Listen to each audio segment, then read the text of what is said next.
अस्सलाम वालेकुम friends and welcome to doctor Mufeed YouTube channel. दोस्तों, आज की वीडियो में हम ज़ुबान की हिफाजत के मुतालिक बात करेंगे। हमारी ज़ुबान जिसकी मदद से हम बोलते और बात करते हैं, अल्लाह ताला ने हमें किसी मकसद के तहत इनायत फरमाई है। अल्लाह ताला की तरफ से इंसान को ज़ुबान अता करने का मकसद ये था कि इंसान खुदा का जिक्र कर सके, कुरान पाक की तिलावत कर सके, लोगों की हिदायत कर सके और बाकी अपने दीन और दुनिया के मामलात और अपनी हाजात को बयान कर सके और अपने एहसासात और जज्बात का इजहार भी कर सके। और यही अल्लाह ताला की तरफ से हमें ज़ुबान अता करने के मकासद हैं। अगर असल मकासद के अलावा हम अपनी ज़ुबान का इस्तेमाल दूसरी चीज़ों में करेंगे तो सख्त नुकसान उठाएंगे। और इसी मकसद तख्लीक के लिए अपनी ज़ुबान को हमें 8 चीज़ों से बचाना चाहिए। दोस्तों, सबसे पहली चीज जिससे हमें अपनी जुबान की हिफाजत करनी चाहिए वो है झूठ। दोस्तों, हंसी मजाक में भी इससे परहेज करना चाहिए, क्योंकि अगर मजाक में भी झूठ बोलने की आदत पड़ गई तो आहिस्ता आहिस्ता ये मिजाज में सरायत कर जाती है।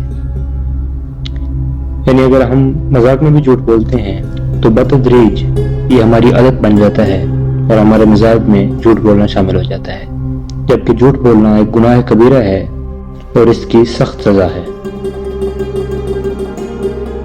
दूसरे नंबर पर हमारे पास जो चीज आती है वो है वादा खिलाफी। हमें सबसे पहले तो किसी से वादा करना ही नहीं चाहिए, और अगर किसी मजबूरी के तहत हमें वादा करना भी पड़ जाए तो आजिज़ी या सख्त जरूरत के अलावा कभी भी वादा खिलाफी नहीं करनी चाहिए, क्योंकि वादा खिलाफी करने से नफाक पैदा होता है और ये बहुत ही बदतरीन आदत है। तीसरी चीज जिससे हमें अपनी जुबान की हिफाजत करनी है वो है गीबत। किसी शख्स की गीबत से अपनी जुबान को आलूदा नहीं करना चाहिए, क्योंकि गीबत मुर्दा भाई के गोश्त खाने के बराबर है। इसलिए हमें चाहिए कि किसी की पीठ पीछे किसी को बुरा भला न कहें। और गीबत एक ऐसा गुनाह है जिससे सबसे ज्यादा हम अपना ही नुकसान करते हैं। किसी के पीठ पीछे उसके बारे में बुरी भली बातें कह के हम उस इंसान को कोई नुकसान नहीं पहुंचा रहे होते, बल्कि अपने अंदर ही नेगेटिविटी भर के इंसान खुद को ही ज्यादा बिगाड़ लेता है और खुद को ही खराब कर लेता है। दोस्तों, चौथी चीज जिससे हमें अपनी जुबान की हिफाजत करनी है वो है किसी को ताने देना या किसी पर तंज करना, क्योंकि इन दोनों कामों से मकसूद होता है किसी और का दिल दुखाना या किसी और को ऐज़ा पहुंचाना। तो इसलिए इंसान को कभी भी किसी पर तानों के तीर नहीं बरसाने चाहिए। इस फेल के जरिए इंसान वक्ती तौर पर तो अंदर से खुश हो जाता है, मगर ये चीजें दुश्मनियों को जन्म देती हैं। इसलिए हमें अपनी जुबान की तंज और ताना देने से हिफाजत करनी चाहिए, क्योंकि इन दोनों चीजों से हमारा दुनियावी तौर पर भी नुकसान होता है और आखिरत में तो नुकसान होता ही है। दोस्तों, पांचवी चीज है खुद अपनी तारीफ करना। ये इंतहाई बुरी आदत है। अल्लाह ताला ने फरमाया है कि अपने नफ्स की पाकीज़गी बयान न करो, वो तक़वा इख्तियार करने वालों को बेहतर जानता है। यानी इंसान को अपनी नफ्स की पाकीज़गी या अपनी अच्छाई बयान करने की कोई ज़रूरत नहीं है। अल्लाह ताला तमाम राज़ों से वाकिफ़ है। अल्लाह ताला दिलों की खबर रखने वाला है। तो इंसान को अपने मुंह से खुद अपनी तारीफ करने की किसी किस्म की कोई ज़रूरत नहीं है। और इसका दुनियावी हवाले से ये नुकसान है कि जो इंसान दूसरों के सामने खुद अपनी तारीफ करता है वो असल में दूसरों के सामने वैल्यूलेस हो रहा होता है। दोस्तों, इसके अलावा वो हरकत जिससे हमें अपनी जुबान की हिफाजत करनी चाहिए वो है लानत भेजना। किसी मोमिन मुसलमान पर अगर वो लानत का हकदार नहीं है तो हरगिज लानत नहीं करनी चाहिए। एक हदीस के मुताबिक अगर कोई शख्स किसी पर लानत भेजता है और अगला शख्स लानत का हकदार नहीं है तो वो लानत भेजने वाले के वापस मुंह पर मार दी जाती है। और यहाँ लानत का हकदार से मुराद अल्लाह ताला और उसके रसूल का दुश्मन या वो शख्स जो बेदीन हो। दोस्तों, इसके अलावा जिस चीज से हमें परहेज करना चाहिए वो है बद्दुआ देना। हमें ज्यादा से ज्यादा कोशिश करनी चाहिए कि हम बद्दुआ देने से परहेज करें, और जिसने हमारे ऊपर जुल्म किया हो उसका मामला हम खुदा के सुपुर्द कर दें। बेशक खुदा बेहतरीन इंसाफ करने वाला है। क्योंकि अगर कोई शख्स किसी को बद्दुआ देता है हालांकि उसके साथ उतना ज्यादा जुल्म नहीं हुआ, तो फिर अल्लाह ताला उस बद्दुआ देने वाले से ही हिसाब किताब फरमाएंगे।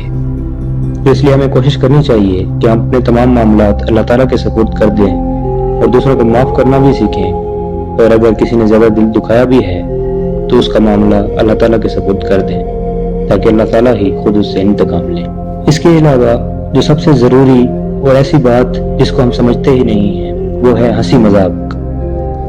دوستو، باقی جو باتیں میں نے اس ویڈیو میں کی ہیں ان باتوں سے پرہیز کرنا تو ویسے بھی عموماً ایک بہتر عمل سمجھا جاتا ہے۔ دوستو، ہمیں اپنی زبان کو ہنسی مذاق کا عادی نہیں بنانا چاہیے، اس سے ہمیں دنیاوی طور پر بھی اور آخرت کے حوالے سے بھی بہت نقصان اٹھانا پڑتا ہے۔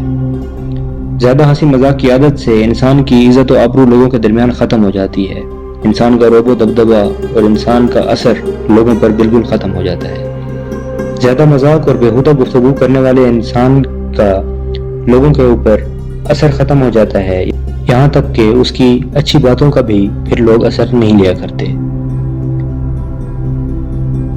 اور اس سے انسان کا دل سخت ہو جاتا ہے اور یہ چیزیں دشمنی اور عداوت کا سبب بنتی ہیں۔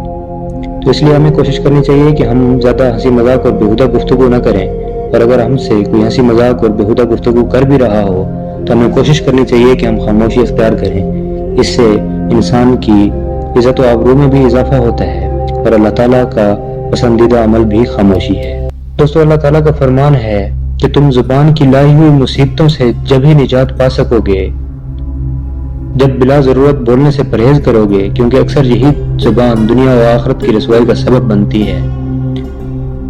تو دوستو، ہمیں چاہیے کہ اپنی زبان کا صحیح استعمال کریں، اور یہ تمام باتیں ان کا ذکر ویڈیو میں ہوا ہے ان سب چیزوں سے پرہیز کریں تاکہ ہم اللہ تعالیٰ اور حضرت محمد صلی اللہ علیہ وسلم کی خوشنودی حاصل کر سکیں اور دنیا اور آخرت کے حوالے سے کامیابی بھی حاصل کر سکیں۔